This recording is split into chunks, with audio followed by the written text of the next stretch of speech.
Monday evening ದೇವರಿಗೆ ದೀಪ ಹಚ್ಚಿ ಸಾಂಬಾರು ಮಾಡಬೇಕಿತ್ತು ಅಂತ ಅವರೆಕಾಳಿತ್ತು ಮನೆಯಲ್ಲಿ. ಅವರೆಕಾಳು ಸಾಂಬಾರು ಮಾಡ್ತಾಯಿದ್ದೆ. ಮೊದಲಿಗೆ ಒಂದು ಮಿಕ್ಸಿ ಜಾರ್ಗೆ ಕಾಯಿ ತುರಿ, ಈರುಳ್ಳಿ, ಬೆಳ್ಳುಳ್ಳಿ, ಶುಂಠಿ, ಚಕ್ಕೆ, ಲವಂಗ, ಒಂದು ಟೊಮೊಟೊ ಮತ್ತು ಸಾಂಬಾರು ಪುಡಿ ಇಷ್ಟನ್ನು ಹಾಕ್ಕೊಂಡು ರುಬ್ಕೋಬೇಕು.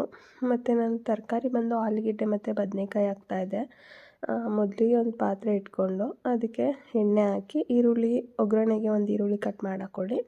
ನೆಕ್ಸ್ಟು ಏನು ಅವರೆಕಾಳು ಇದೆಯಲ್ಲ ಅದನ್ನು ಚೆನ್ನಾಗಿ ಕ್ಲೀನ್ ಮಾಡಿಕೊಂಡು ಅದನ್ನು ಹಾಕೋತಾ ಇದ್ದೀನಿ.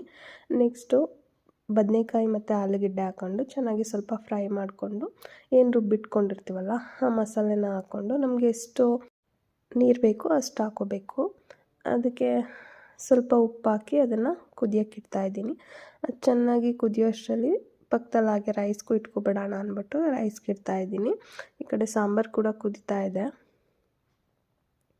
ಚೆನ್ನಾಗಿ ಕುದಿಸ್ಕೋಬೇಕು. ಕೆಲವರು ಕುಕ್ಕರಲ್ಲೇ ಮಾಡ್ತಾರೆ, ಬಟ್ ನಾನು ಕಾಳೆಲ್ಲ ಬೆಂದೋಗುತ್ತೆ ಅಂತ ಪಾತ್ರೆಯಲ್ಲೇ ಮಾಡ್ತಾಯಿದ್ದೀನಿ.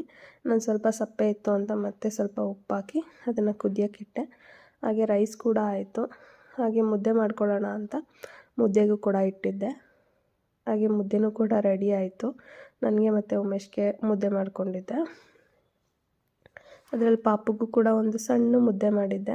ಅವಳು ಕೂಡ ಮುದ್ದೆ ಸ್ವಲ್ಪ ಇಷ್ಟಪಟ್ಟು ತಿಂತಾಳೆ, ಬಟ್ ತುಂಬ ತಿನ್ನಲ್ಲ, ಸ್ವಲ್ಪ ತಿಂತಾಳೆ ಅಂತ ಅವಳಿಗೂ ಕೂಡ ಮಾಡಿದ್ದೆ.